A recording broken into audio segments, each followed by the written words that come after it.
What's up, everybody? How you guys doing? My name is Peter Martin. Welcome to today's AMA live office hours. I'm here coming from Open Studio in St. Louis, Missouri. I hope that you're doing well.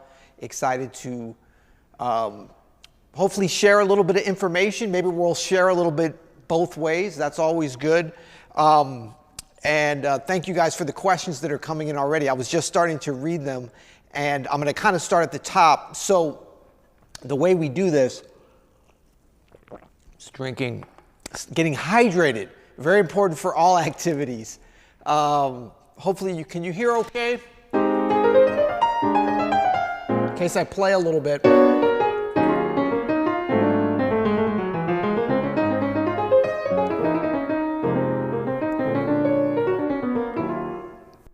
If you get a chance, let me know if you can hear okay in the chat, and also where you're coming from in the world. I always love to see where everybody's coming from. What's up, Colleen, coming from Colorado? So let's jump right into the questions. I'm going to try to do this fairly rapid fire so I can get through a bunch, so feel free to drop them in as you go. If it starts to get to be too many, I might ask you to repeat them, but it's all good, all good.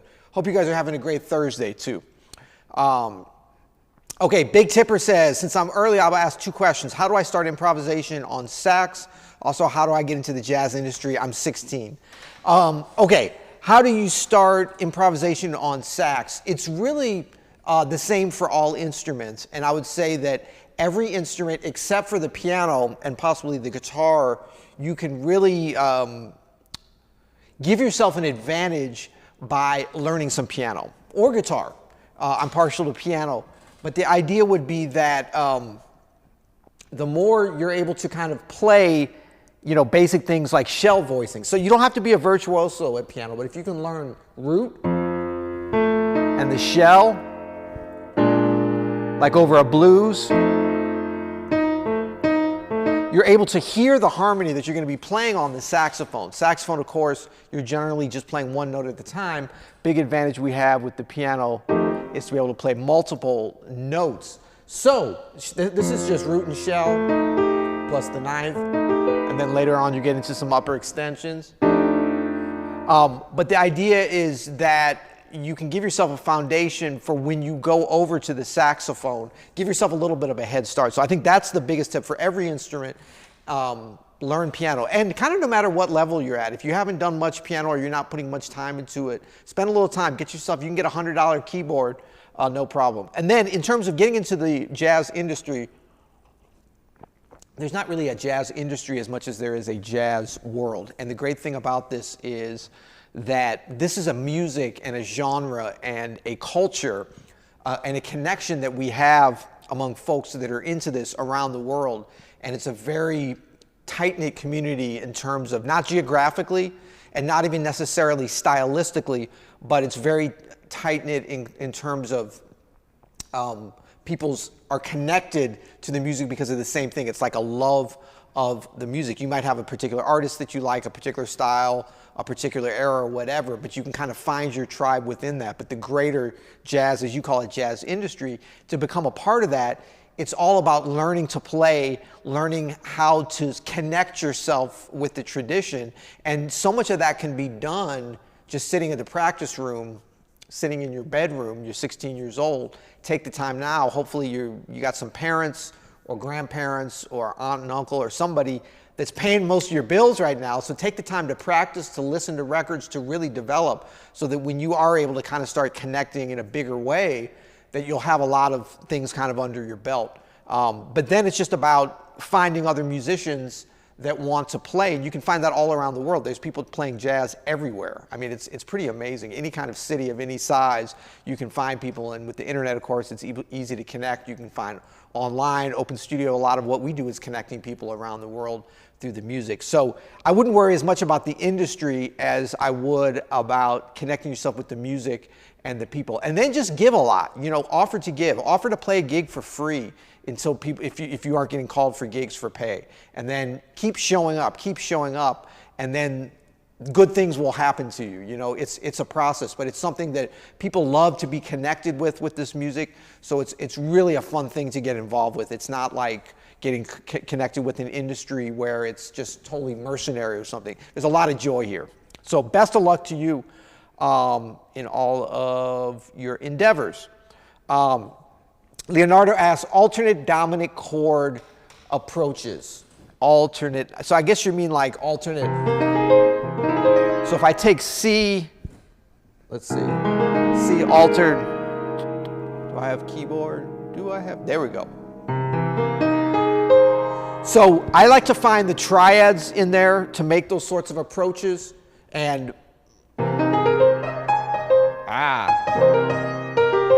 so if we look at like C7 altered, I got an A flat triad. I got an E flat triad, right?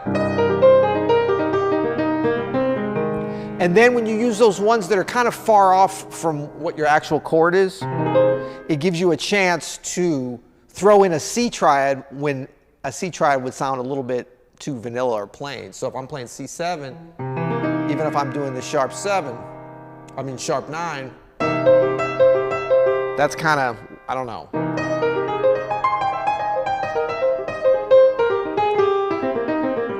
But there, when I throw it in between that A flat triad and that E flat triad and then the C, kind of works, right?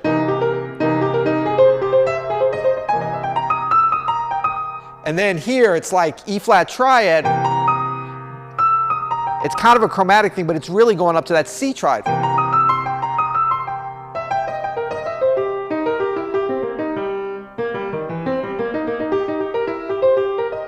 And there's so many different ways to vary it. E flat triad, C second inversion, E flat triad root position, C second inversion, E flat second, C third, E flat third, right? That's going up that cycle. That's not even using the A flat. Let's throw the A flat in. E flat second, A flat first, C first, E flat first, A flat root, C root.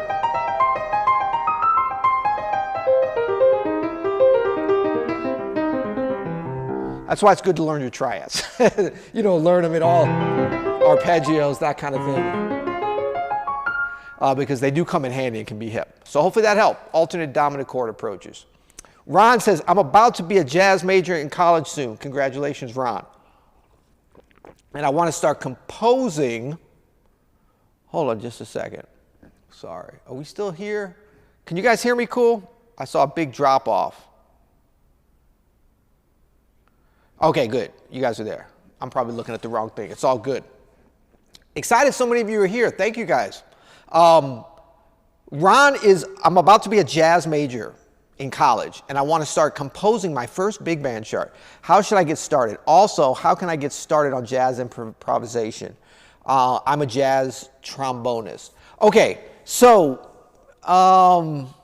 that's a lot that you're trying to do. I would say you might want to kind of take this a little bit in chunks. So if you're saying you're just getting started in jazz improvisation, I have the feeling that maybe, and you're about to be a jazz major, maybe in high school you might have played in like your jazz band, stage band situation, big band, and maybe you didn't do a lot of improvisation because there's a lot of trombone solos, but there's a lot of trombonists, who knows. But it's important that we get involved and get connected with improvisation as jazz musicians as early and as quickly as we can. So don't wait until you get to your Jazz 101 improv class or whatever you're going to take as you become a jazz major. You need to be working on improvisation every day. Also, don't wait until you're called on to do a solo in your big band or whatever, because you have to stay ready. You have to get ready, stay ready, whatever that saying is. You got to be ready once you're already in the situation. You can't wait for an opportunity to come up and then prepare for it because you won't be ready.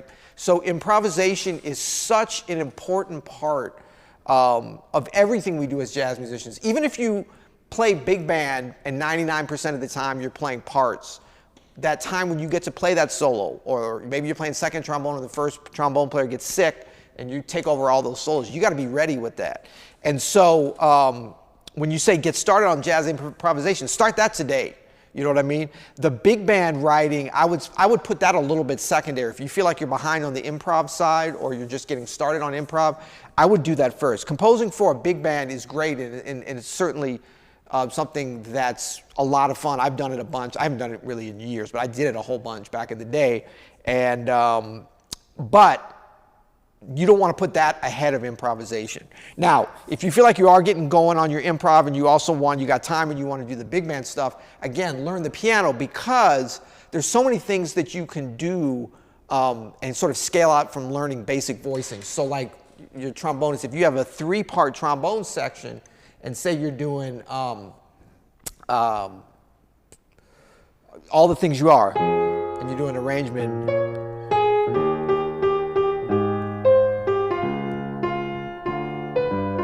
So say you want to voice some trombones underneath the melody. Maybe the trumpet's playing that.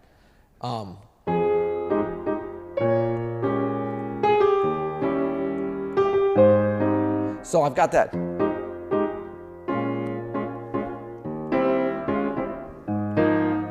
Those are all 3-note voicings, right? That's how I would voice the trombones. I kind of know the range. Well, you're definitely going to know the range of the trombone. That's getting up a little bit high, but it's cool. You might be down here, whatever, or you might open it up. But it's like the things that you would play on the piano, you can start to imagine them on the trombone in a less esoteric way.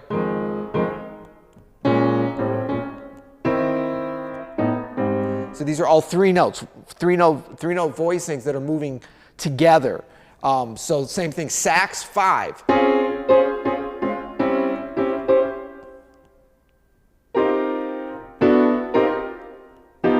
You know, you can play these things and move them around, spread them out, see what they sound like, really start to think about the range of the instrument. So piano opens up a lot of doors for big band writing. All right. Garrett asked, can you briefly explain modal jazz, what modal jazz is and how it's different from the jazz before it? Okay, so modal jazz is a little bit of an imprecise and catch-all phrase that a lot of people don't agree on, which is fine, no problem. But the general thing to know about it, it didn't totally differ from what happened before it. It was part of a progression.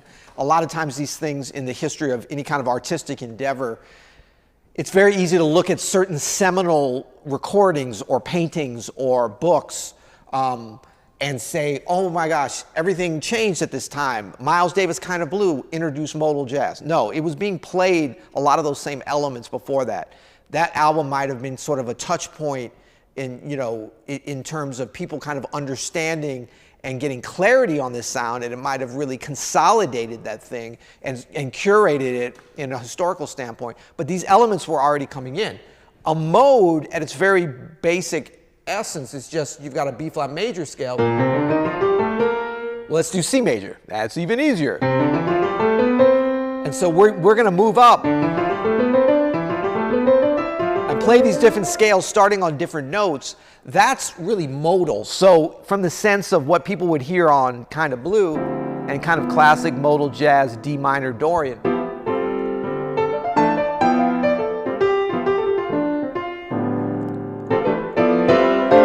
And you're sitting on that mode for a while.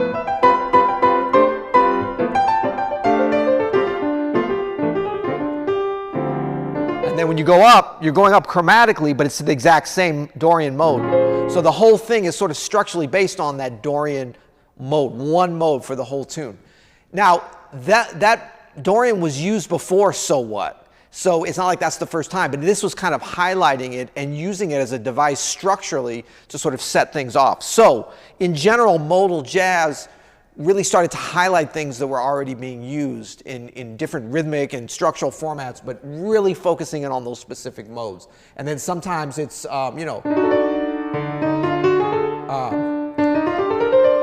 like a Phrygian mode, which has been used for hundreds of years, but had not been used in jazz a whole lot. But it had been used in jazz.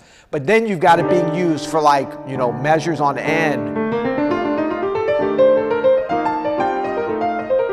And really hovering over for a while, highlighting it. It's like, wow, the listener doesn't know what mode that is, but they know it's a kind of a new sound. It's not a totally new sound, but because we're sitting on it for a while or playing relatively strictly within it, it sort of starts to sound like a new sound. Modal jazz. Okay. Bud Powell month on DGPS is just fantastic. Absolutely. What's up, Juan? And there's somebody else. Colleen just came in from Adams DGPS. Yes, what they're talking about is Open Studio Pro. If you don't know about that, go to openstudiojazz.com/pro. It's one of our exciting, most exciting new programs of this year, actually going back to last year, that Adam Manis is heading up. And it's really for folks that want to go on a deep dive, do some live practice together over Zoom, really kind of develop their playing in a super serious way. It's definitely not for everybody. It's not for like, oh, I just want to stop in once a week for 10 minutes and work on a tune a little bit. It's not that kind of thing. It's for people that really want to make a lot of progress quickly. So if you're interested in that, you can check that out. And I believe we're going to have some openings there soon. openstudiojazz.com/pro. Thank you guys for being here too. Mark asks, how to balance technique and musicality? Well, you know, really, if you put on a mindset and kind of use just for your framework of how you balance these, of technique being in service pretty much always of musicality, because we're trying to play music. We're trying to play musically when we play a performance. We're not trying to play technically. Nobody comes to see a performance and really they might want to be dazzled by your technique, but it's in the framework of music. People want to go hear some music. If they say, oh, I'm going to the club to hear jazz music, they don't say, I'm going to the club to hear jazz technique. If you get into a beautiful, I don't know, Mercedes S-Class automobile, you don't say, oh, I want to go enjoy the great engineering. Okay, maybe you do. Well, you're more likely to say, I want to go for a beautiful, super smooth ride in this amazing, beautiful vehicle. There's the underpinnings of it, which is the equivalent of the technique, which is the engineering, a lot of the things under the hood you can't see. Interesting to peek under there sometimes, but the essence of driving that beautiful machine is expressed in a different way. So, as musicians, what we need to do is be constantly working on our technique, but always with an eye and an ear and a mindset about how can we serve our musicality with the technique. And that's why I always encourage folks to practice performing, and performing being a time when we're really focusing only on musicality, only on telling our story, only on improvising as jazz musicians in a really thoughtful and edifying way to the listener. But to practice performing every single day. Don't wait until you have a performance, especially when we just had 14 months, whatever it was, of very little performances. You know, we have to do that ourselves. So when we're practicing technique,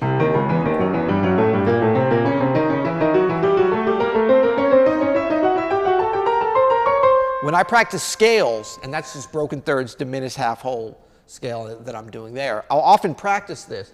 I'm not really thinking about music. I'm thinking about certain specific technical attributes of my playing that I want to work on and pay attention to, and maybe check to see if there's some deficiencies or things I really need to focus on. So, but I know that that's going to be in service to the music when I need to express something. You know, if I'm going to...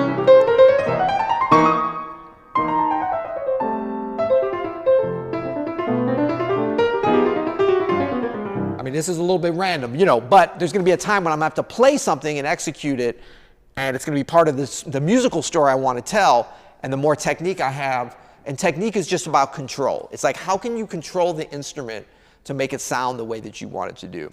So the balance is, when you're practicing, we're spending a lot of time on specific technical aspects of our playing, but not all of the time. We have to be spending time also thinking about how does that work in the music. The technical side is, you know, scales, arpeggios, ear training. I would consider that certainly the technical side of developing, you know, that aspect that's so important for us. But then how do we apply it to music?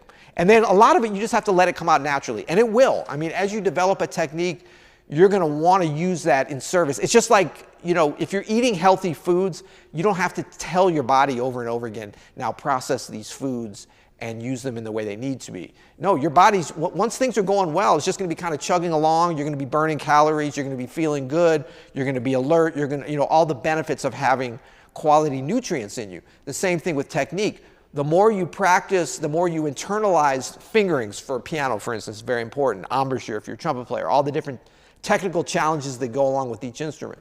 But the more we work on these, the more we can kind of internalize them, automate them, really ingrain them in our personas so that when we go into that very musical mindset, you can trust yourself. Those things, those benefits will come out. They really will, because the music is gonna require them, and when it dips in to get those nutrients, they're gonna be there, and it's gonna start to feed on itself. It's a very exciting thing. So that's how I kind of recommend balancing, is just thinking about the technique being in service to the musicality. It's a fantastic question, Mark. Thank you for that.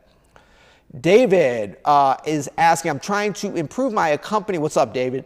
I'm trying to improve my accompanying skills for vocalists, and I have written out arrangements. I don't want to use actual arrangements during performances. Best way to ingrain them? Well, you got to memorize them. That's the thing. So a lot of times the key to memorizing something, if you've got it written out, I mean, it's a little easier if you work out an arrangement and you never write it down, or at least you write it down after you've written it and learned it. So, but that's kind of 2.0, 3.0, 4.0, and takes a little more time. But ultimately, if you've done that, you can kind of skip over the memorization process, because by the time you write it out, and it is a good idea to write it out because you might forget it later, you might not be able to make the gig and you got to give it to another piano player. It's good to have some document of it. If it's only inside your head and you're not around, it won't help anybody. But if you've already got it kind of written out, as you say, you've got to go through the memorization process. And I mean, there's a lot of things that are kind of commonly known in terms of like learning phrase by phrase as opposed to measure by measure, or certainly note by note. That's very important, and it's a kind of shortcut, a little bit of a hack towards memorizing things, because we can comprehend and understand and eventually memorize things that make musical sense from a story standpoint. It's like this in anything we do. If you can connect something with a story, as opposed to just a string of words, it can be a lot easier to memorize it. So you can do that, but ultimately that and other kind of tricks for learning, you're still going to get to the point where it's like you're maybe 80% memorized or 90%. The trick is, once you get there, is to put away the music and just force yourself to play it, hopefully with the vocalist. Maybe in a rehearsal, maybe on a gig, but you got to get uncomfortable, like to get over that hump, to get that last bit. I see so many people that are like, they've got the music in front of them, and I know they know what they're supposed to be playing, and it's like a security blanket, or it's because they only know 90% of it. But you're not going to give yourself a chance to get over that hump of that last 10%, that last 20%, unless you take the music and just put it far, far away from you. So you've got to do that. It's going to be a little bit painful, a little uncomfortable, but it'll kind of force your ears to start filling in some of the blanks. A lot of times you'll see that you actually do know it. If not, once you do go grab the music, you'll be able to focus right in on that maybe 2% or something that you don't know. And so that can really speed up the process and help you to ingrain it even better. Drum 415, that might be from the Bay Area, San Francisco. 415, what's up? Hi, Peter, I love your playing and open studio in general. Thank you. Would you mind giving some tips on practicing jazz blues in a solo piano setting? Yes.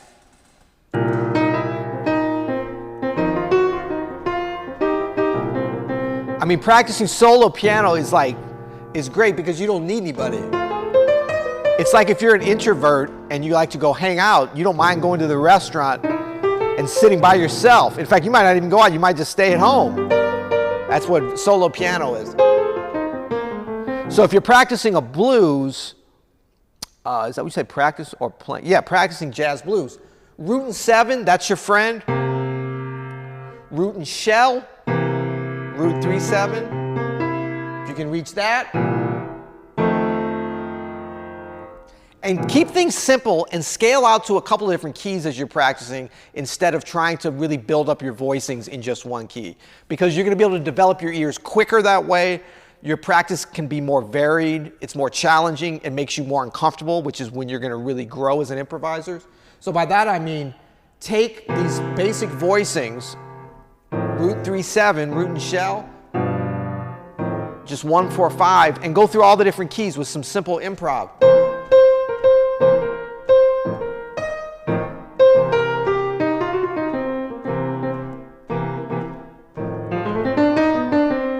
And this kind of forces you, as you're practicing, to play some interesting ideas, because this is going to get a little bit stale.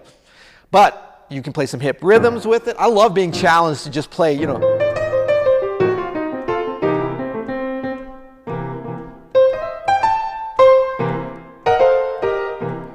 challenge your right hand a little bit. And actually, I'm at the second chorus, what I was going to say. Then you go. Kind of quickly move through the keys, all 12 keys.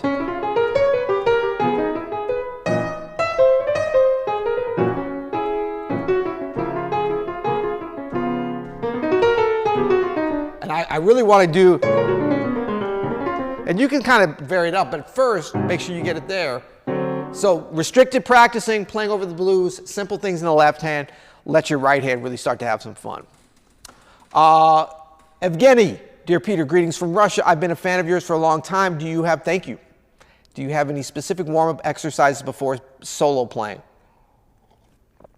Do you deal with situation when hands are, how do you deal with situation when hands are ahead of ears? Okay, specific warm-ups before solo playing. No, I don't do anything necessarily different than any other kind of warm-up. And I'll definitely, you know, revert back to some Phillips exercises. Especially that one on the second page of the Phillips. I also like to do, like for warm-up, I don't normally think of it as much warming up the hands. I mean, maybe in the winter, like if I'm having to come in and play and I'm literally in the cold and I just need to warm up, then I start like really slowly. But I do more things that are warming up musically and sort of mentally. I don't usually have a problem of, not a problem, it's just, for me, it's not usually a situation of like, I have to physically get into a certain state before playing. Playing at all at the instrument and getting used to the instrument, especially if I don't know it, that's super important. But in terms of like, if I know the instrument and just come in and play without any playing at all, I'm usually pretty close to being able to execute things as if I had sat and played for a while. Now, the variables are like musically and kind of getting in a focused zone to really be able to tell a story and to hear, like that's another kind of a thing. And a lot of times what I'll do is I'll take something very simple, like a major scale, and really kind of try to break it down and use it as kind of almost like a meditative thing. Okay, this piano's out of tune. It's being tuned tomorrow mornings. My apologies on it. And this is the thing you start to hear when you really slow things down. And a lot of times I'll even go just one hand. And I'm listening to the tones. So I'm warming up, but it's more about warming up my ears and my mind. This is when you can hear which unisons are out of tune, unfortunately. But I'm really trying to connect with my hands, connect with the instrument, connect with the tones, listen to the evenness, that kind of a thing. So I use those kind of things to warm up as opposed to like, oh, I have to physically get my hands into a place. Now, a lot of classical players will disagree with that, so your mileage may vary and you got to find something that works for you. But for me, it's more about getting my mind, my ears, and just kind of getting zen and focused with the task that's coming. What was the other part of your question? Do you deal with situation when hands are ahead of the ears? Yeah, well, so this kind of warm-up is more about getting your ears and your mind going than your hands. So it will help with that for sure.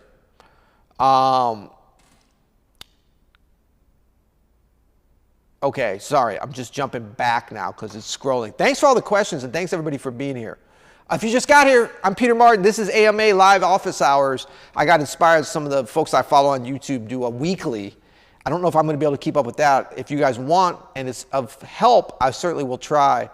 But I get so much out of like office hours of folks that I really enjoy and follow in a number of different areas of interest to me. So I'm just like to give back a little bit in the areas that I know. Okay, I'm going back. Sorry, too many questions, which is good. Juan says, I'm about to release my band's first tune and need some tips on how to promote it. Any tips? Well, you know, I think that promoting something, it's about kind of, think about the end result that you want to have. So that might be your band has a first tune. What is the purpose of you promoting it? So like skip over that whole step and think about the end result and imagine, do you want a bunch of people listening to your song as they drive around anywhere in the world that might connect with your kind of music? Is that what you're trying to do?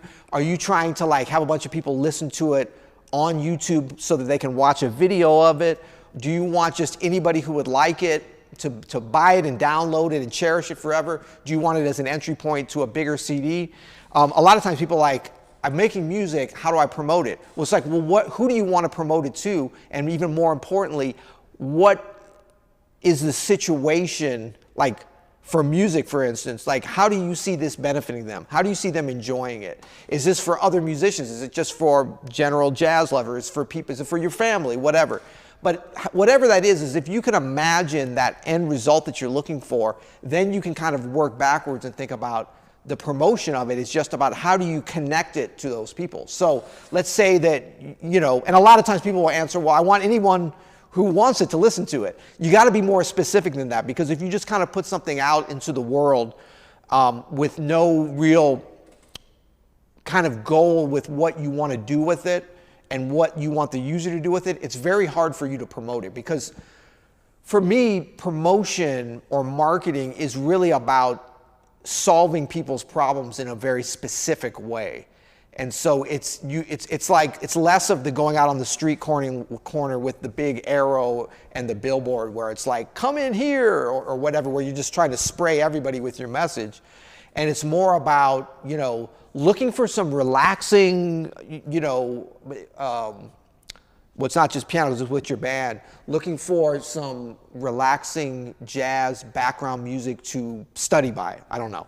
I don't even like that kind of study music. I'm just saying that because it popped in my head. But whatever it is, like if you can imagine people with what the song that you created studying in a coffee shop while they listen with some Bose noise canceling headphones, now you're getting a little more specific. Now that could be people anywhere in the world, or maybe you have a song on there that's in Spanish or in Norwegian or in English or whatever, so it's a little bit more like this is for a certain geographic area. But whatever it is, identify what that market is, because now you've got a solution to people's problems, and that's what people are looking for. A lot of times we think about, like, you know, I'm drinking the Spindrift water because it's healthy, I like it, it tastes good, so it solves a bunch of problems for me. So it's kind of like, but when we play music, we're also solving people's problems. We are giving them something to be entertained by. We are uplifting their lives. We're giving them music to study by. We're giving them the rhythm and the soundtrack to their relationships. I mean, it's some really fun and fantastic stuff we can do. We just think we can't do everything with every album or every song. So we want to think about, you know, and this is great that you've got one particular song, because you can focus in even more on sort of the best use case. So the more you can figure that out, then you can apply that going backwards. So if it's the coffee shop thing, then your messaging, your promotion, your marketing becomes very specific to that. You know, maybe you do like a short 30-second video on Instagram with what you feel like is sort of the best little segment of that song, and say, you know, music to study by, now available, and then you've got the music playing. That's going to that's going to promote and sell what you're doing probably better than anything, because that's what people ultimately are looking for. And then putting that out there into the world. Now you're giving people something, a possibility. Like some people might be like, oh, I hate studying. I don't study. I don't like to read. Or I don't go to coffee shops. So that's fine. This is not for them. But the people that it is for, it gives them a little bit of a clue as to what you have. Now, they may not like it, but at least you're going to get it in front of them. Whereas if you just put out, you know, Juan Diaz and Friends' newest track, blah, blah, blah, now available, that's fine for people that are fans of yours and for your family members and people that know you, but anybody else is going to be like, what is this? Even if you're like, great jazz, you know, the more specific you can get and the more you can place it and give them a little example of it, I think the more success you can have. Cool. Richard, Peter, I was told by Rachel Morgan in support that you and Adam use M Audio keyboards. I particularly like the electric piano that you use. Can you tell me what it is? So we're just using M Audio. Actually, I don't even think they're M Audio. I think that they are, actually maybe they are. I don't even know. Like, they're not the great, I mean, they're fine keyboard controllers, but there's no sounds in them. They're just MIDI controllers. And we use Keyscape, a bunch of those sounds, which are really good. Although here, and you'll hear Adam use that on a lot of his stuff because he's hoarding those sounds at his studio at his house. But here we use, what is it called? I can't remember. I apologize. It's like, maybe somebody in the chat knows. We were talking about this on the podcast the other day, and if Adam's on, he'll let you guys know. But it's a step below Keyscape. I would recommend Keyscape. Those sounds are so great. If you go on YouTube, you're on YouTube. Look, search for Herbie Hancock, Keyscape, Jacob Collier. There's some great examples of them testing out the Keyscape sounds that you can use triggered from any, I mean, you could trigger it from a Bosendorf if you want, if you had the MIDI setup or whatever. But I think there's some great sounds, acoustic pianos, Fender Rhodes, a bunch of different things. Okay. Uh-oh, I'm getting behind. Let me try to catch up. Tortog, what's up, Tortog? You're handed a new chart to play and told you'll have to solo on it. What is your thought process scanning the chart in the minute before you have to play it? Well, hopefully the chord changes are connected with the melody and the form of the melody somehow. And I always try to do this on my charts because it makes it easier to be able to have some sort of reference point and to not disconnect the head and the solo section. Now, some tunes are written like that where the solo is a different thing, so that wouldn't apply. But if you can, maybe it's on 2 pages and the chords are, the solo section is different, but I would first scan to see, wait, is this the same as the head? And see if you can, like, you know, just sort of scan and see if it's the same number of bars or if there's something structurally that'll tell you that. And if it's all written together, then you know that. But that's important because if you only got a minute, as you start the melody and playing the melody, that's going to be a chance for you to get familiar with the form at the same time. So you're going to have to do a couple things at once. We're jazz musicians, we're pianists, we can do that. So the idea would be that you're doing a little bit of like cramming during the melody, but you got to know that the form is going to be the same. If the form is different, you're going to kind of be on your own. So that would be the first thing that I would do.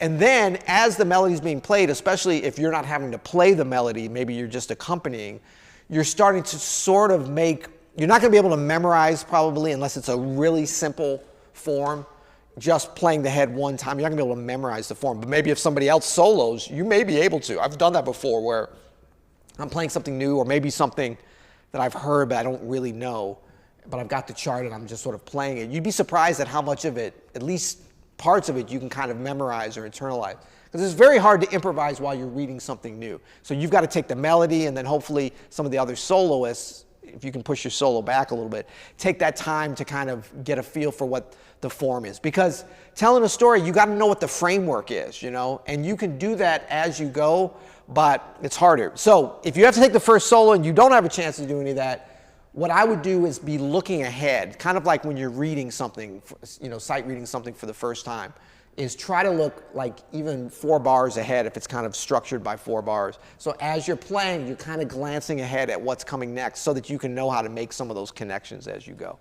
And if you've got the melody, use that as your reference point. You can always kind of sight read that and use that to kind of inform at least how you're starting your solo. All right. We got Arlington, Virginia, Oslo, New Norway, Pacific Palisades. These are some beautiful places you guys are coming to from today. I'm jealous of all of you so far. Bournemouth, England. Okay, Mike says, Peter, I'm a guitarist that has learned a lot from you and Adam. Do you have any advice directly related to being on stage?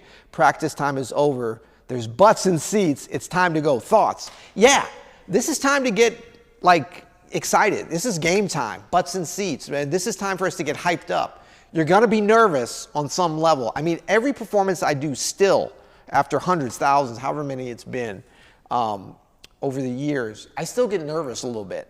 And I love that. Like embrace that. Embrace the discomfort. Embrace like things not being perfect. You know, if we go into this with like, okay, it's time to play the gig. I've practiced. I know everything perfectly. The drummer better not rush. We better do it just like we rehearsed it. That's the wrong mindset to go into. Like, go into it like, wow, I wonder what's going to go wrong. Are all the pedals going to work? Is the piano going to go out of tune? Is the drummer going to rush? You know, like, expect things to happen because things will happen. And, you know, a lot of times people are saying to me, it's like, oh, well, you're always playing with these great musicians and on these fantastic pianos and in these beautiful venues. And, you know, that's oftentimes true. And I'm very grateful for that. And I cherish that. And I appreciate that. I do not take that for granted. And but I don't think that I'm entitled to that. So I've been in those situations that seem to be perfect when actually things start to go awry. My job and all of our job as we perform is to never let the audience know that, right? So that, yes, the piano should be perfectly aligned the way that we sent the diagram before, and the sound should be perfect so that we can be in the moment, and it should be like a Keith Jarrett trio situation where no one's allowed to make any noise, or maybe they make noise because we want it. But like, that's not the reality in my experience. It does happen sometimes, and I appreciate it even more when it does.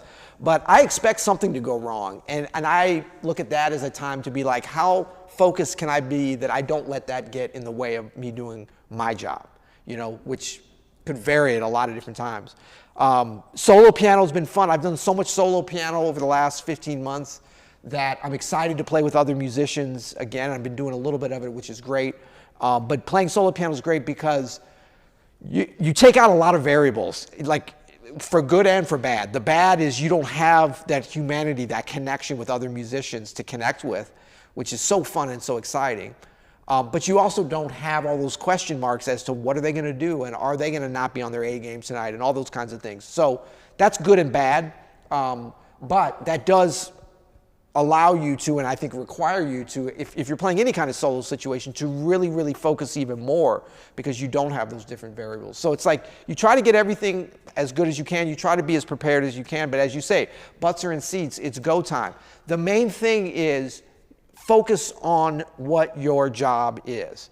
And you can't be thinking about, well, at one point it's to play this chord, or I have to do this, or I have to. That's not what your job is. You have one job. That is to entertain the audience. That's your only job, actually, at the very highest level. So in order to do that, we have to figure out what we're going to play, how we're going to play it. But that should sort of focus you at all times. Now, it sounds like I'm teaching us now to just play something flat, you know, just like. You're entertained, right? Let's play some stuff that's going to get house. That's not what I'm talking about. I mean, on an overall, like for the whole evening, our job is to entertain. But by entertain, that means to uplift often, if not always. It means to challenge the audience. It means, you know, to soothe their soul. It means to, you know, make them cry, make them laugh, have them emote, all those different things. That's all part of entertainment. Entertainment is not just doing all the kind of crazy flashy stuff. So that becomes our thing. And when we're playing with a group, it's all about like making those connections, bringing in the audience, making it an edifying experience for the audience. So a lot of the stuff about like getting nervous and all that, that's about you. So you got to just kind of push that to the side. Know that it's coming, take a breath and be like, wow, that's nervous. I am sweating because I am nervous. But you know what? That's what I expected. I'm blessed to be able to be in a situation to play music for other people and to do my job, so I'm going to focus on that. I'm not going to focus on my nerves. And so you have to be a little bit meditative about it. Yeah, but that's a great question. Great question. Okay, how to start getting gigs from Mark from Romania. What's up, Romania? I've been to Romania probably 4 or 5 times, maybe even a little more over the last 20 plus years, and had a fantastic time every time I went there.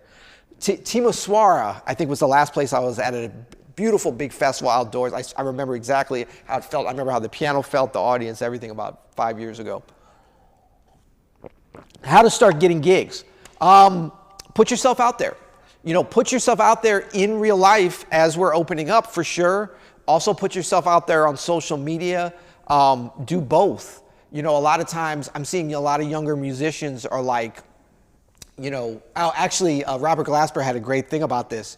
He said, he's like, man, everybody stop DMing me to collaborate but not having any of your music out there. He was saying, like, he gets DMs on Instagram, and he was like, you know what, let me go see. Maybe some of these people, I just never heard of them. Maybe somebody I'd want to collaborate. He goes to their Instagram, and they've got like pictures of their cat and their boyfriend, but no music or very little music. So it's like, if you want to get gigs, you have to build up your resume. And I think a lot of that is online, certainly during this period where we couldn't be out playing a lot, but it's in real life. So going to jam sessions, offering yourself, being helpful.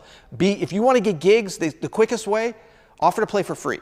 Okay? If you don't have any gigs, you got nothing to lose. You're already not making any money. So take money out of the equation and find somebody you want to work with and say, look, I really want to play with you. I don't have a lot of experience. I will play for free. Okay? And that opens up a lot of gigs. Or maybe you play solo piano and you try to get gigs and the club is like, you know what, the economy's all messed up and we're just opening up again. I don't think we can, and I don't have a piano here. I can say, you know what, I'll bring my keyboard. I'll do the first 2 gigs for free. See if you like it. I just want a place to play. Now you've got a gig. Nobody has to know that you're not being paid. And let me look at your questions. Yeah, you said, how do I get gigs? You didn't say, how do I get paid gigs? But now you've got some momentum going. You've got a chance for people to hear you. You've got a chance to play what you've been practicing. So it's more of a developmental thing than a monetary thing, and that'll lead to some other good things. But you got to put yourself out there. You can't wait until you're comfortable, or you're never going to be comfortable. You never should be comfortable. Terra Nova says, what courses are most like Adam's pentatonics playing out? Really like the step-by-step approach and totally enjoyed Strasbourg lesson and breakdown. Thanks.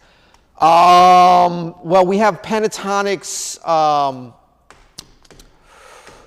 I don't know. Can somebody from Open Studio, one of our members or anybody address that? Because I'm kind of blanking. I think we have a pentatonics course, actually. Yeah, there's a pentatonics course. It's a mini course. If you search Open Studio Jazz, pentatonics, Peter Martin, or Adam Manis, that'll come up. And that's a great entry point for that, kind of what our concepts are for pentatonics and practice in general. And then also in Jazz Piano Method, I go into that I've done that many times, specific lessons and then over certain tunes as well. And those are all available. Greg says, I'm a slightly advanced beginner at best. Learning new tunes is slow and laborious. How do I learn tunes more quickly? Well, one thing to think about, when they're slow and laborious, that can be a time when you can actually make some very deep progress with your musicianship, with your ear training, with your playing in general. So yes, we want to be able to speed up our ability to learn tunes just so that we can increase our repertoire and feel like, amass more tunes that we know and all that good stuff. But don't feel like you're wasting your time even when it's going slow. So, if you're improving just slightly, that's fine. There'll be a certain point where things are kind of snowball for you, is what I find. So I wouldn't worry, and I wouldn't force it to go faster. But one way in general that you can learn tunes, eventually a lot faster, and you got to kind of start the process whenever you're ready, but is this idea of learning the melody and the root only first. So if you took, and I always love doing this on, well, there's a bunch of tunes to do it on. Stella by Starlight. So first you establish, the key you're going to play it in. This is B flat. And then you learn the tune. Say this would be like you never knew the tune.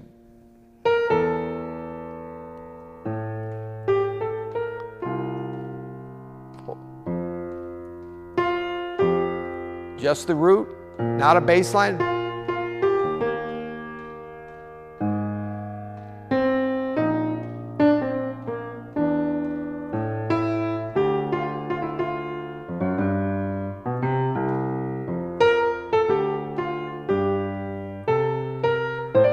So you might need to do it slow or whatever, but you're doing it in time, just the root and the melody. You're not thinking at all about or playing the chords in the middle. You're letting your ear start to fill that in. And you would want to learn that phrase by phrase, ideally directly from a recording of like a singer doing it, maybe like Frank Sinatra or something, like a very, gonna sing the original Ella Fitzgerald, really whoever you like. And then, maybe cheating a little bit and checking out the sheet music, that's fine. But then you're immediately, after you've got the whole tune down, going to another key. Same thing, root. So this will cause you to really learn the tune and to really expand your ears. So in doing that, and it just depends on how thorough you want to be. You got 12 keys if you want to do them all. When you go on to the next tune, don't even the inner, just this. Trust yourself with just that. Then move on to another tune. Do the same thing. No inner harmony. Then after you get that one down in a couple keys, circle back to that first one. And you're going to start to hear those inner voices. They're going to be coming at you in a way. Then you kind of finish learning it. So it's a little bit of a hack where you're doing several tunes at the same time. Keeps things varied, expands your ear. And after you start doing this, you'll start to be able to learn tunes by ear a lot quicker. It's not going to happen in a week or 2 weeks, but it could happen in just a couple of months. Costas. And look, you said, and Greg, just to clarify, you said slightly advanced beginner. You know, these are not, take a tune that's within your wheelhouse. Same concept, root and melody only. Do whatever you feel like is at your level. Costa says, greetings from Greece. Sir, can you say anything about the first chord of Stella by Starlight? Okay, that's funny because you asked this before I played it. Is it diminished major 7 chord? How do you handle it? Yeah, on the podcast a couple of weeks ago, we went back and listened to some original. So that is the original. I don't like it. I mean, I like it fine, but I've always, you know, because my reference point for this tune is Miles Davis on My Funny Valentine. And the whole tune, whether you play the original or not, there's a lot of mystery to it. There's a lot of meandering, not meandering, there's a lot of misdirection harmonically until you finally get to that one chord. So if you play, we're in the key of B flat, I mean, it doesn't get any more mysterious than that, right? Diminished. And then 2 to 5, but it doesn't go to the 1, it goes to the 4. And that kind of feels like home base, but then now it's at the 1. But then it quickly leaves. So, I mean, it's a lot of like, it's a really fun, cool melody, beautiful lyric, a lot of misdirection with the harmony. So, you know, either one is fine though.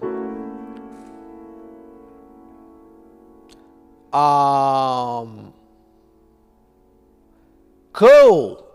Sam, speaking as a pianist, what are some of your personal do's and don'ts for a drummer that you're playing with?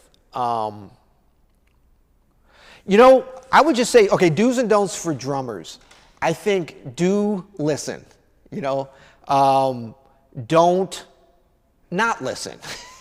So that's very simple and it's for every instrument, but for the piano drum relationship, because these are like both instruments that we're playing with multiple hands and limbs and stuff, there's a lot of possibilities for really fun conversations to happen with each other and with, you know, a singer or a horn player, a bass player. I mean, it depends on what the instrumentation is.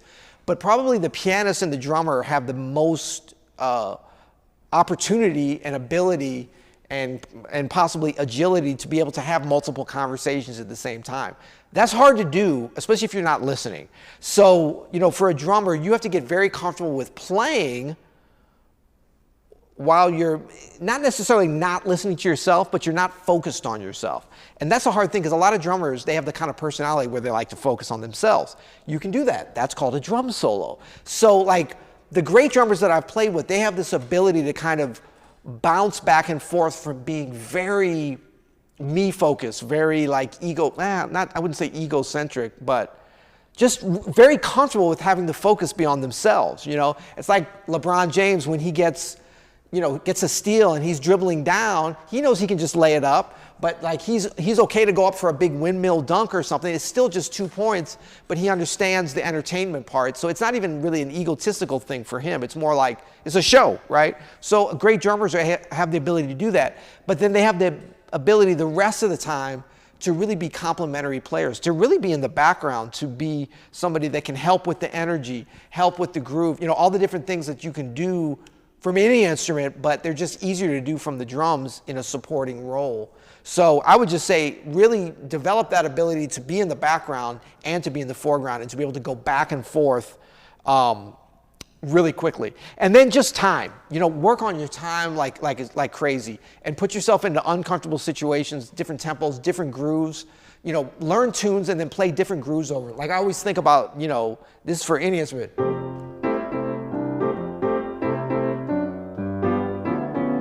You know, Bossa Nova, Girl from Ipanema, you know, take that tune.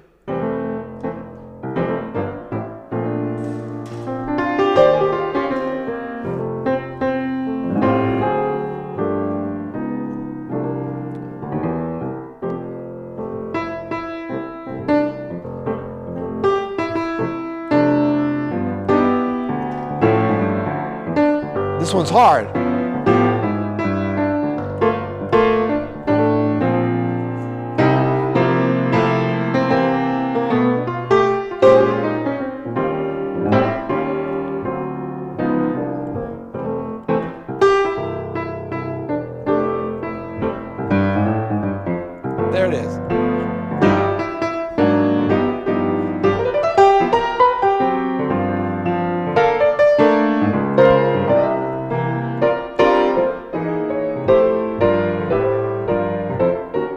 So it's like, place another groove on a tune that's associated for you, and probably for everybody, with a very specific groove. You know, challenge yourself with that, because a lot of times we think about how do you practice time and groove and these things that are a little bit, they're a little esoteric, and that people will be like, wow, he was born with great time. No, nobody's born with great time. Or everybody's born with great time, actually, the potential for that. So a lot of times we need to place ourselves into different situations to challenge ourselves to still play with a solid tempo, but just a different groove. Or maybe you're playing a different tempo, but the same groove. So try these different things out. Never learn something just one way, especially if you're a drummer, because the drummers have to be flexible. They got to know how to play different grooves. You have to know the form. Learn the forms. Learn the forms. That's probably number one I should have said. Number one, listen. Number two, learn the forms. All the great drummers that I've played with know the forms better than anybody else on stage.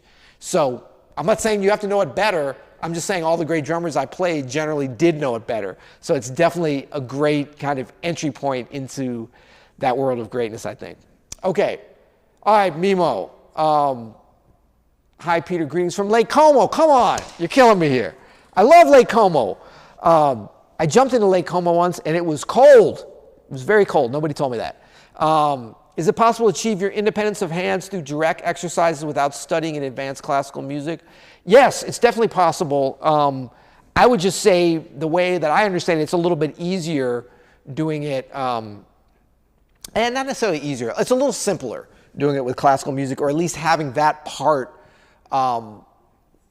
that be part of your practice. So, but I would never think about this as like all or nothing or totally binary. So it doesn't have to be like, oh, I have to go to conservatory and practice. I mean, Bach's music is great, but there's some very simple, the inventions.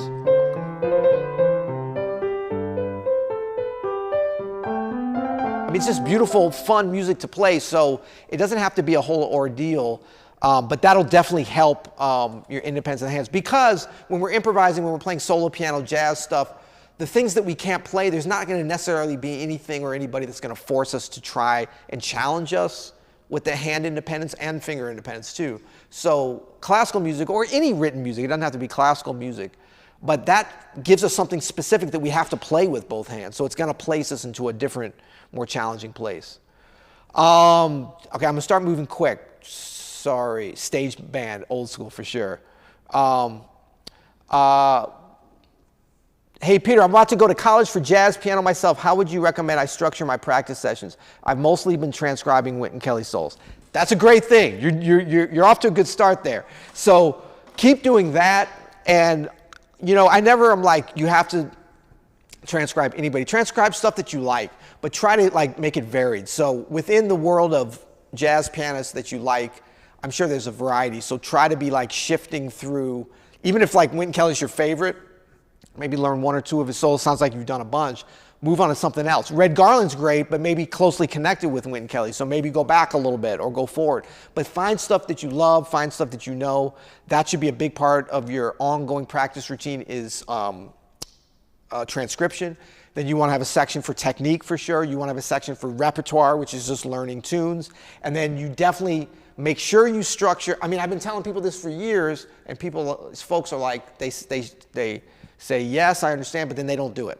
I know it, but I'm going to keep saying it. Practice performing every day, or every day that you practice, okay? And I came up with the Suzuki method. Shinichi Suzuki, wonderful guru, creator of the Suzuki method. I came up with doing Suzuki violin. He had a saying that you only have to practice the days that you eat. So if you're a 7-day-a-week eater, practice 7 days, even if it's for 10 minutes or something. But I never believed in this practice Monday through Friday. I mean, that's for going to jobs that you don't like. You know, if you love doing something, you know, like eating and breathing and walking and you know, hugging your loved ones, do it every day. You know, carve out that time as much, at least have that as your goal. You might fall short. But every day that you practice performing. So if you've got 10 minutes to practice, I want two of those minutes where you're just ripping through and playing something. And it doesn't have to be ripping through fast. I mean, just play whatever you're practicing as a tune. If it's one chorus of a blues or something, but put everything else out of your mind and just play and have fun. C. Solar says, how can I efficiently practice hand independence? Bach Inventions, 2-part and 3-part. Phillips exercises for the independence of the hands, or no, independence of the fingers. Well, it works for both. Pishna, those exercises are great. Sonatinas, like by Kulau and Clementi, get a sonatina album. And then transcribe solo piano stuff, Solo Monk. Karen says, I absolutely love OS. It is a lifetime dream come true. Thank you, thank you. Appreciate that. Any tips? Oh, and I just want to say, I just got a text message here. I don't want to brag. Where's my phone? I don't know where it is. Anyway, Fred Hirsch, right before I started this, the master Fred Hirsch just texted me. You know, we have a new course out, Fred Hirsch, Thoughts and Experiments with Solo Piano. And it's so amazing. I've been going through this course over the last few weeks.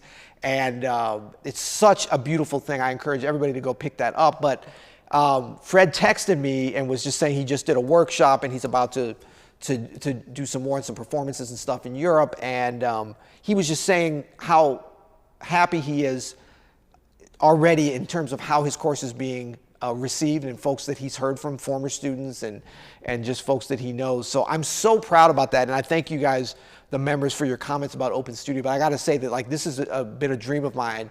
I've done a lot of lessons. Adam, we have Jeff Key, we have all these great teachers. But an artist of the level and the pedigree of somebody like Fred Hirsch to do a course for us and then to tell me how much he enjoyed how we presented his thoughts and experiments with solo piano is like so gratifying. But it's no more so gratifying than what you said, Karen, in terms of your loving it as well. Both those pieces coming together I'm eternally grateful. So thank you both. Boom, boom, boom, boom, boom, boom. Yuma says, what do you think is the future of jazz academia? Do you think organizations like Open Studio are going to replace traditional jazz academic institutions in the next few decades? Love what y'all are doing. No, I don't think what we're doing with Open Studio is going to replace it. In the same way, I don't think that like what they used to call MOOCs and you know, TED Talks and you know, great free courses from Yale and Boston University and all these things that you can get online, that they're going to replace these institutions of higher learning. If you talk about a conservatory of music, jazz studies program, these kinds of things, they're always going to be important. And like really jazz studies programs are still so young. I mean, I went to Juilliard School of Music in New York in 1987 and there was no jazz department. Not only that, my teacher, who was a fabulous teacher, wouldn't let me play jazz. He heard a rumor that I was playing jazz and said if I kept playing jazz, like practicing it or whatever he thought I was doing, that he was going to drop me as a teacher. So I mean, like we've come a long way in terms of these programs, and I think that especially for students coming up that are, you know, you're graduating high school, you're 17, 18 years old, and you go to jazz academia, which is sort of the natural point to come in. I think that's a great place to go and to meet other players in person. I think Open Studio can fill in some of the gaps for somebody at that time, but at that point of your development, it's so important to have that one-on-one impact. I mean, notwithstanding if you're in a pandemic and no one can be around each other, but I mean, in terms of like meeting other musicians, I think about the musicians I met at Juilliard and just being in New York. I think, you know, I've got a nephew at Berklee College of Music right now, and like, you know, who he's met other musicians and how that's affected. It's such a important time. And so I think that the jazz academia is as much about exposing and creating a community, and then just being able to interface with these great teachers that are there and to get that one-on-one in-person kind of thing. I think what we're doing with Open Studio really can fill in and to help before, during, and after for sure, but especially after for, you know, folks that maybe are coming to this later on in life and would love to go to Berklee College of Music and enroll, even as an older student or whatever, but they don't have the time, resources, or access to be able to do that. And so this is more for people that like can really learn on their own, but also make some connections with the teachers and with the community, even more importantly, and get involved with some more in real life types of situations, and maybe go to jam sessions with some more information that they have. So I really see these as working together and not replacing, for sure. How does someone learn about modes and incorporate them into their playing? Well, I talked a little bit about this before, but practicing scales, and also like break up the way you practice them, because again, we got to learn things in different ways. So like if you're doing the modes of an E flat major,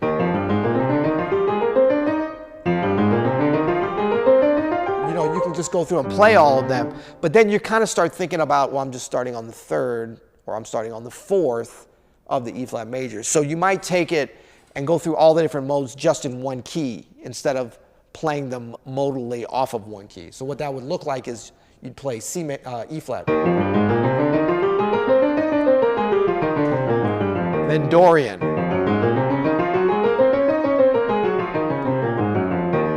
and then say Lydian,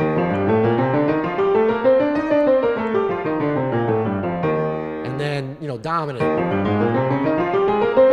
And you go through all the different ones that you knew, maybe half whole isn't a mode. Is that a mode? Yeah, I guess it is. So whatever, but just doing it as opposed to going through it diatonically with each of the chords. It's just a different way of thinking about it, and you could alternate day by day as well. Metronome is your best friend. The best advice my piano teacher told me, most definitely. I agree, Arturo. I know Chick Corea was a little bit against the metronome in certain situations. I want to find out more about that because Chick Corea is just, man, what a loss. But I don't think a day goes by that I don't think about Chick Corea and his music and just the force that he was. I mean, what a beautiful thing to, even when you leave this world, that your music and your smile and your spirit and all the videos on YouTube and the memories of performances, wow. He was a giver. Chick was a giver, so thank you. Thank you, Chick Corea. Question about fingering. I know generally the OS take is don't get too bogged down in it. We prefer not to suggest fingerings. You got to work it out for yourself. But as someone with no classical background or access to a teacher, how worried should I be about teaching myself bad habits and entrenching them? I mean, you should be relatively worried about bad habits because it takes energy to unlearn bad habits. We can always do it. So you want to try to nip those before you get entrenched. But fingering is somewhat personal. So part of the reason we don't do a lot of fingerings is, I'm going to be honest, is a little bit of a cop-out because we just do so much content to finger everything. It's just a logistical nightmare. So that's part of the reason we do a lot of the overhead we've really invested in the technology to be able to see the overhead keyboards so you can see our fingering. But we don't always want to, as soon as you write it down on something, it's like, this is the way you have to do it. This is the way Peter said to do it. This is the way Adam said to do it. So fingering needs to be experimented with. I think it's valuable to learn other people's fingerings, but to find the one that works for you best. So it's more about certain rules and regulations that can be broken. Rules are meant to be broken, but having those and ingraining those and getting that entrenched with you. So there's a lot of things. I'm not gonna have time to go through all of them, but just basic things like that, practicing scales with correct fingerings, and there's several correct fingerings, but ones that, for instance, keep your thumb off the black keys. Just little simple things like that. The more you're practicing stuff that keeps you away from that, the more likely that when you play something that there's no chance to have time.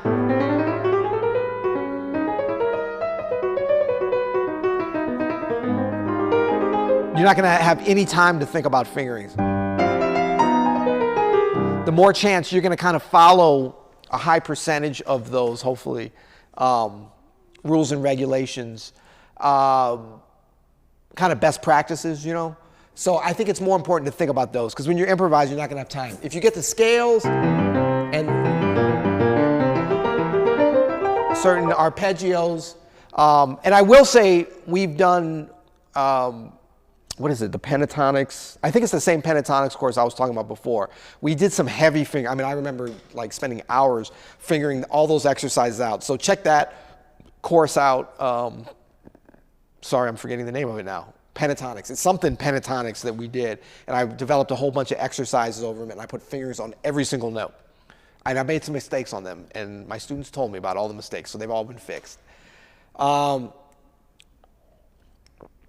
Also, would you say modern jazz education is a multi-level marketing scheme? I mean, hopefully not. I wouldn't necessarily say that. I definitely wouldn't say that about Open Studio. I'm biased with that. I mean, I think jazz education at the conservatory level, at the music school, at the, Department of Music, higher education, a lot of times it gets a bad knock because it's like well, you're training up all these people and there's not enough gigs for what you're training them from. But I don't think that makes it multi-level marketing thing, because I think you go to college or university or whatever in order to like learn how to think, to expand your mind, to learn about stuff. It's not just about getting a vocation. I mean, I know that they used to have these, I guess they still do, vocational schools. That's not what a conservatory is. Like if you're going to study jazz studies at, I keep talking about Berkeley or at Juilliard, but it's really in University of Indiana University, University of Missouri. What are some other good schools I want to give some shout outs to? I don't know, I can't think. USC, great jazz program there. But I mean, wherever you're going, you're not going there to get a job as a jazz musician. If you play your cards right and do a lot of things right and put yourself in the right places and get a little bit of luck, you'll get some gigs, yes. But that's not what you're going for. They might have, you know, business of music classes or whatever, that'll help. But you're going to learn about jazz, you know, and you're going to become a better jazz player or whatever it is that you're doing. So I think it's important to sort of separate those things out. And it's not up to the universities to create or to not create jobs for people. I don't think it's up to them to really follow through on giving a comprehensive education within the tradition and within the new ideas and all the different, I mean, it's a lot, you know, to put together a jazz program. What we're doing at Open Studio is much more really for people, like we don't have to worry about, you know, can you get a gig off this? What our goal is to help people play jazz better. So we know how to do that. What you do with it, and we'll give you some ideas on what you can do with it, but you're gonna be able to run with that and do a lot of things with that. And the most important thing is it's gonna be more fun for you. You know what I mean? Playing this music, the better you get, the more fun it is, you know? And so every little breakthrough, every little thing that we can help you unlock, or that you can get from listening to a record, or that you can get from watching free YouTube videos. There's a lot of places to get information, but then it's up for you to do the work and then for you to apply it in hopefully a professional situation, if that's what you want to do. A lot of folks just want to be able to play at home, you know? Am I getting by? I think I'm doing pretty good keeping up. And I'm going to hop off in a minute because I got to practice some. I always feel weird talking about practice and then I've got it, you know, on the back of my head, all the things I need to practice. Okay, Art says, read drummers. I was a big band drummer and I knew the charts better than anyone else in the band. Important, absolutely. It's exactly, boom, boom, boom. Okay, I did Hand Independence. Garen says, how do you go about approaching different genres? I always get caught up with voicings. My instinct is squeezing in pretty notes wherever appropriate, but it rarely feels appropriate with other genres.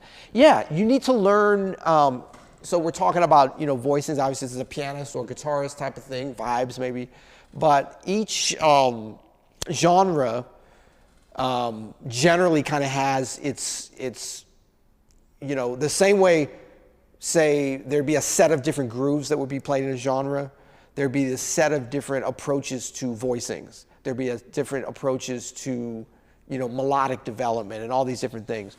But I do think it's important that we think about, like, an important part of being a jazz musician and a versatile jazz musician and a successful jazz musician is that we can bring, you know, a wealth of information from the jazz world to any genre that we go to.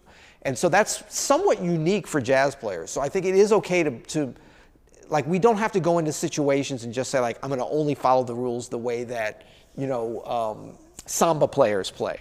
Because a lot of Brazilian samba players, they're already crossed over into taking things from jazz. Like, there's a lot of, like, you know, give and take there already. So they're not necessarily looking at it as, like, I don't want to have anything to do with jazz or blues. We play things exactly. No, they're very inclusive with their music. So when we go over there, we shouldn't leave our jazz chords or voicings at the door. But we do want to connect with the things that are very unique in that music and be able to fit into that genre so we don't force that into sounding like jazz. So that would be about the groove, about the approach to how the groove is played. It would be about the approach to how the form is delineated, how the solos are played that's maybe different than what you're used to doing in jazz. But just within jazz, there's plenty of different genres, you know, I don't know, ragtime and New Orleans style and funk and smooth jazz. I mean, there's a lot of different things already within there. So in terms of voicings, we just want to be respectful of where we go, take some of those things, but also not be afraid to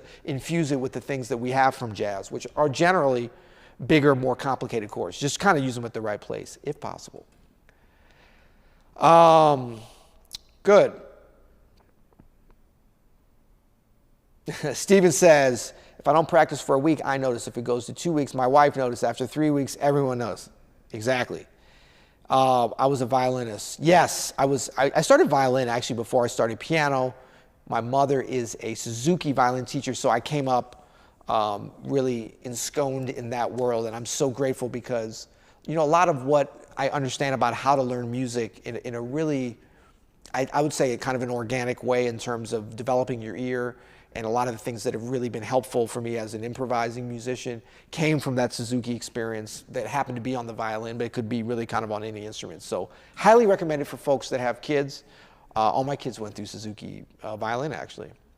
All right, I'm going to do a couple more, which is good because I'm almost at the bottom of this. Wow, I killed it. I killed it. I hope you guys enjoyed it. Let me know in the comments if you want me to do this again.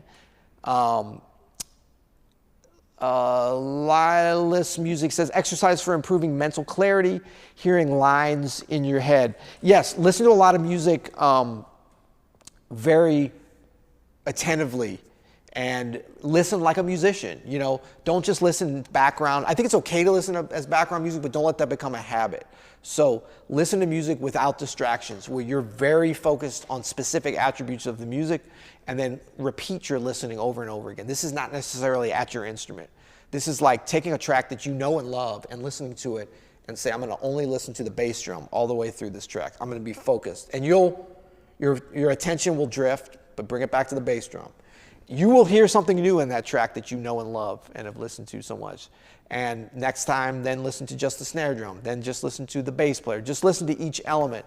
But that's that really breaking down, that analysis, that deep dive kind of listening that's so important for us to do as musicians. Because, yeah, we love music and we want to listen like fans, but we got to get into the nitty gritty. If you go see an NBA game, it's fun to see the dunks and all this stuff. But if you're a player, you're looking at the schemes and the setups, all the stuff that nobody else sees. You got to understand that. And so that's the way we kind of need to do it as musicians. And that's, okay, so I didn't really answer your question, but I answered another question. So mental clarity for hearing lines in your head. Well, as you're listening to things, that would be the part where you're listening only to specific melodic lines on recordings. So you're not trying to take the whole thing in.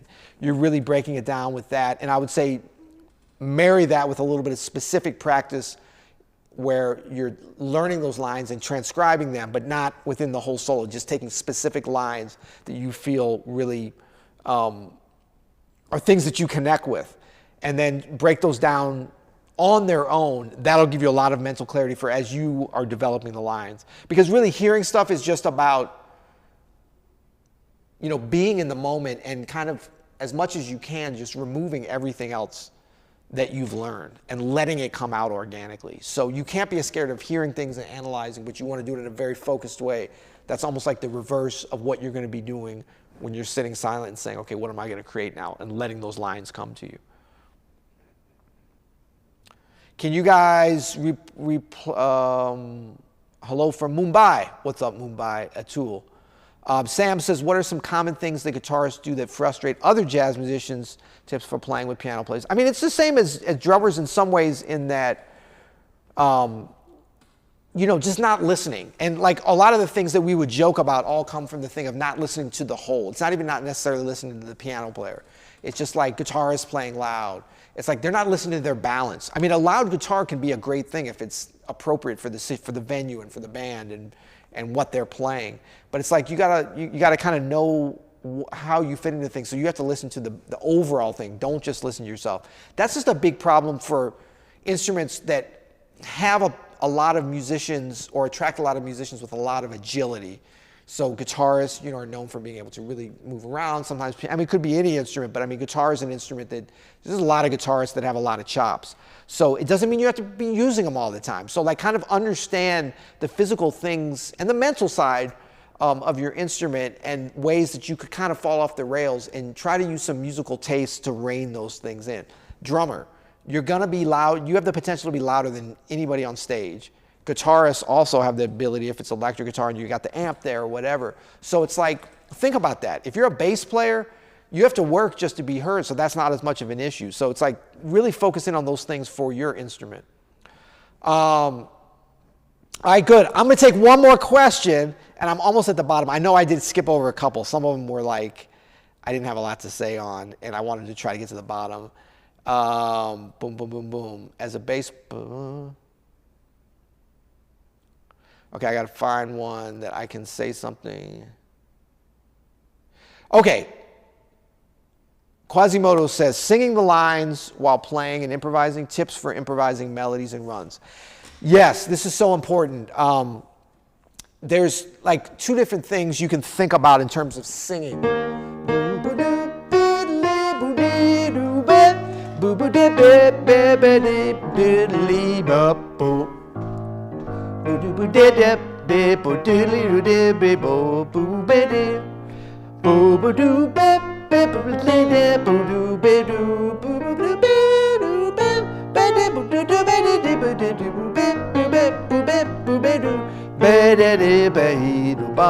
There's like singing along while you're playing, which is super useful, but it's more along, I would say, especially for practice, it's about getting your phrasing and your playing like right in the pocket and closer to sort of the way that you're hearing these lines. But it's still more based upon what your hands want to go to. Then, and I'm going to jump back to this, but the other part is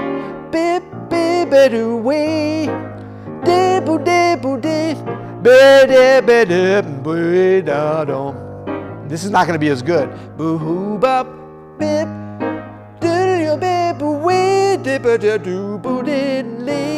So that was not good. Let me finish on it better.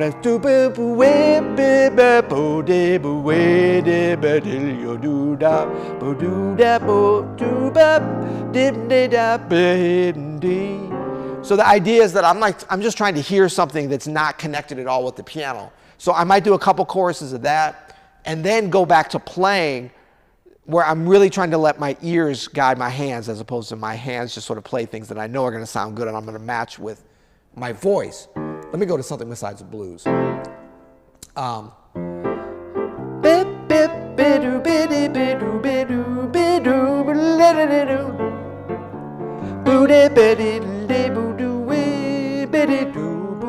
I'm really thinking about the nuances of how I want to.